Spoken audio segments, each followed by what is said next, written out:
හාය යාළුවනේ සුබ දවසක් ප්‍රාර්ථනා කොල ඔයාල හැමෝටම. ඉතින් මේක තමයි අපේ චිල්බෝ YouTube චැනලකින් කරන දෙවනි වීඩියෝ එක. ඉතින් අදත් අපි වෙනස්ම තැනක අලුත්ම තැනක තමයි කරන්න බලාපොරොත්තුනේ.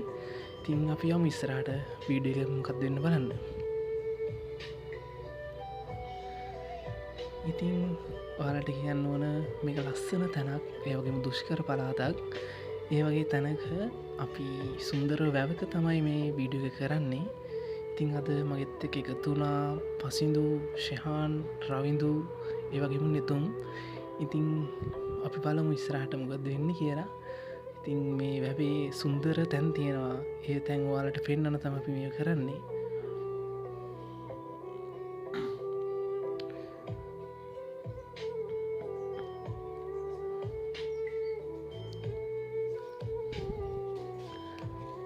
දැන් අපි මේ අන්දර්ගස්යායක් මැදින් තමයි යන්නේ. ඔවු පේනවා, ඇතින් ඔරුවක් තියෙනවා පේනවා. ඒකට නැගලා මේ වැවේ සුන්දර රහුමක් යන්න බලාපොරොත්තු වෙනවා. බලමු ඉතින් අපි කොහොමද මේක කරේ කියලා.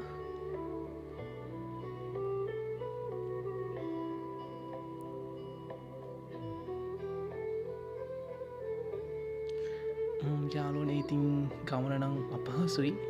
මඩ ගොඩක එරිල්ලා තමයි යන්න උනේ.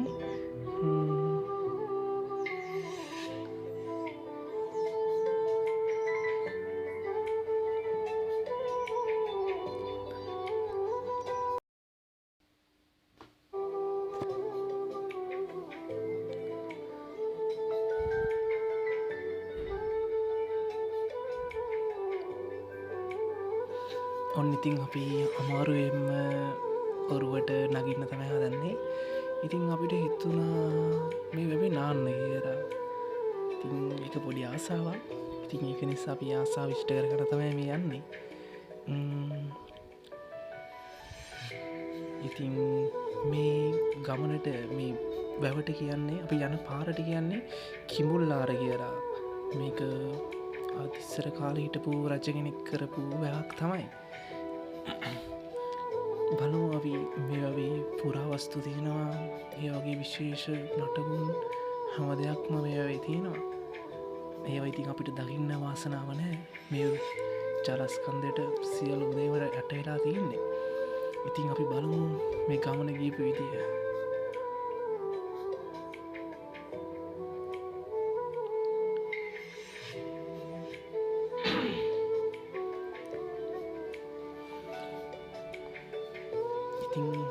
අත මේ ගමනේ ඔරුවේ ඩ්‍රයිවර් විදියට වැඩ කරේ අපේ නෙතුනුයි රවිඳුයි.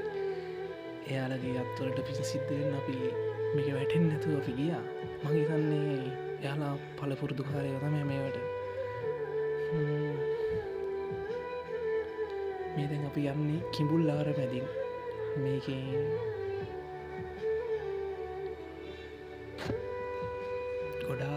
ගොඩාක් කිඹුල්ලු ඉන්නවා කියලා තමයි අපිට මේ ගමේ අය කිව්වේ. ඒත් ඉතින් අපි කැමති අවධානමක් ගන්න. ඒක නිසා ඉතින් අපි ගියා බලන්න.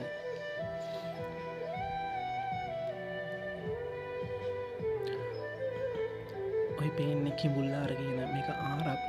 මේකෙන් තමයි මේ වැවට ජලය එන්නේ. ඒ වගේම මේ වැවේ තව විශේෂ දෙයක් තියෙනවා. මේකට ඒකදේශීය පක්ෂීන් විශාල ප්‍රමාණයක් ඉන්නවා. ඔයාලට ඒක මේ ඉස්සරහා වීඩියෝ එකකින් මේ පක්ෂීන් දැක ගන්න පුළුවන්.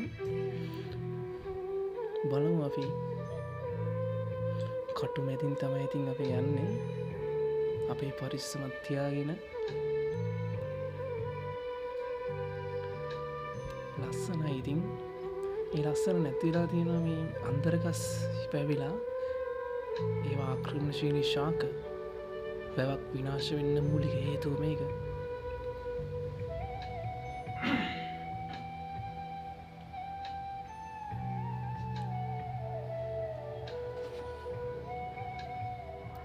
ලස්සන ගමනක්. අපි බලමු ඉස්සරහට.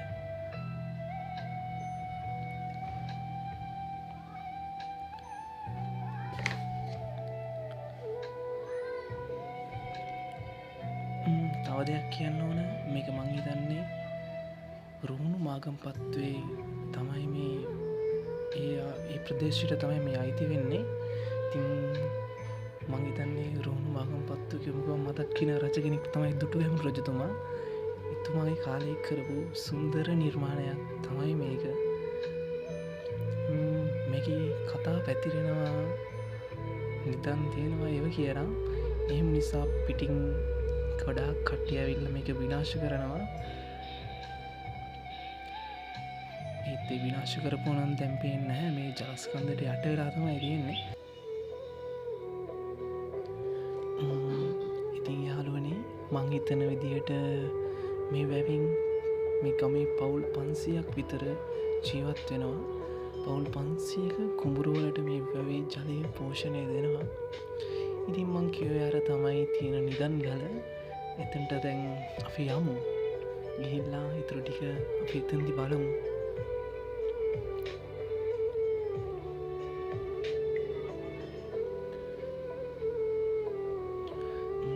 මං වීඩියෝ එකේ කලින් කියවනේ මේක මේ වැවේ ඒකදේශ පක්ෂීන් ඉන්නවා කියලා.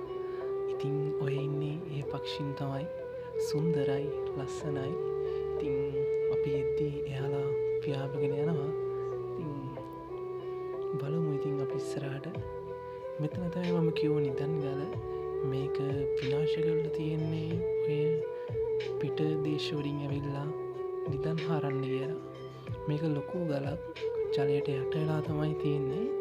ඉතින් බලමු අපි අද නාන්න ඉදුවේ මෙතන ඉඳගෙන තමයි. මෙතන මං හිතන්නේ අඩි 30ක් විතර ගැඹුරුයි. එහෙම තමයි අපිට මේ ගමේ අය කිව්වේ. බලමු ඉතින් අපි මොකද වෙන්නේ කියලා.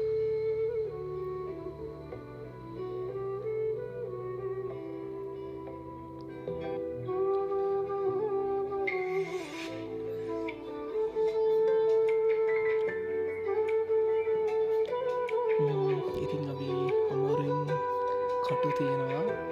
අමාරුවෙන් තමයි අපිට මේ ගලට නගින්න වෙන්නේ. කොහොම හරි අපි නැග්ග අමාරුවෙන්ම මේ ගල උඩට. ඉතින් ඔක තමයි මම හිතන්නේ පස්සෙන්දලම් පැනලා ඉන්නේ. ෂානුත් දැන් පනින්න තමයි හදන්නේ ඔයාලට. එයාලගේ අදහස නම් හොඳයි. ඉතින් මේක තමයි ජීවිතේ විඳින්නේ.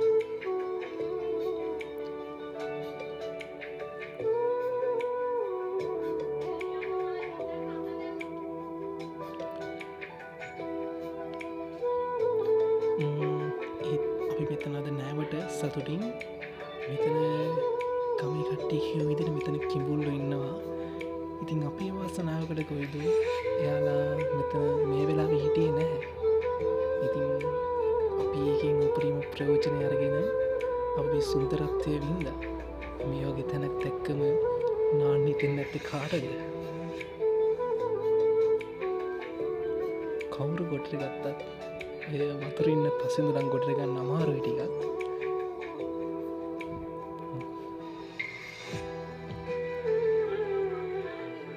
ඉතින් අපි මේ වගේ කරා වගේ හැමෝම කරන්න යන්න එපා. මේක අවදානමක් තියෙනවා.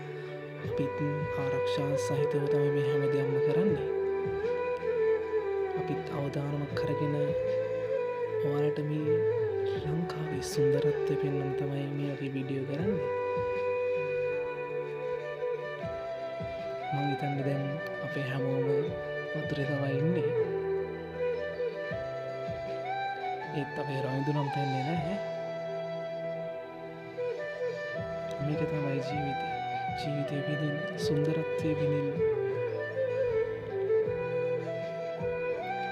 සුන්දරත්වය විඳින්න සබාදහමත් එක්ක ඔයාලට කවදාවත් වර්ධනය ගන්න නිදහස් වෙන්න.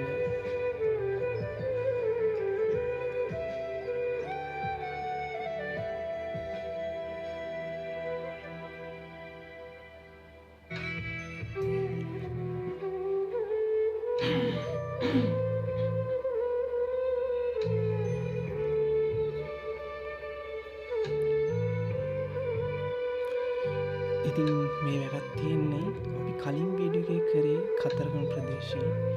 ඒ ප්‍රදේශයේම තැනක තමයි. ඉතින් දැන් අපි නාල ඉවරයි. දැන් අපි යන්න තමයි හැදුවේ. ඉතින් මේ යන ගමනේ අපි බලමු කොහොමද වෙන්නේ කියලා. මම හිතන්නේ අපේ ගමනේ අවසානයේට තමයි අපි ඇවිල්ලා ඉන්නේ. දැන් මම හිතන්නේ හැමෝටම නෑ වගේ ලොකු බඩගින්නක් ඇති. බලමු ඉතින් අපි.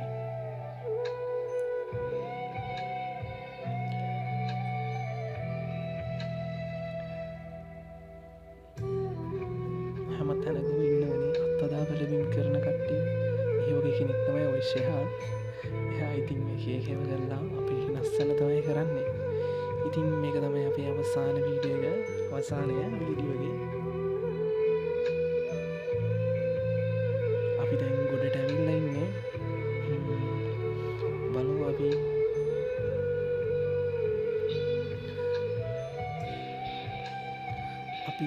අද රෑ මේ තැන නතර වෙන්න තමයි හැදුවේ. ඒක නිසා ඉතින් අපිට බඩගින්නට නෑඩ කරන්න මෙයාලා එකතුලා මේ වෙලේ මාළු ඇල්ලුවා. ඉතින් අපි ඒවත් ඔයාගෙන කාලරයට අද මේ තැන ඉන්න හිතුවා. ඒක මගදී ගත්ත තීරණයක්. මේ ලස්සන තැන දාලා යන්න එච්චර ඉක්මනට හිතුනේ නැහැ. ඒක නිසා අපි ඉන්න බැලුවේ. ඔය ඉන්න අපේ දීවරයා නෙතුන්. එයා තමයි මාළු අහන්නේ.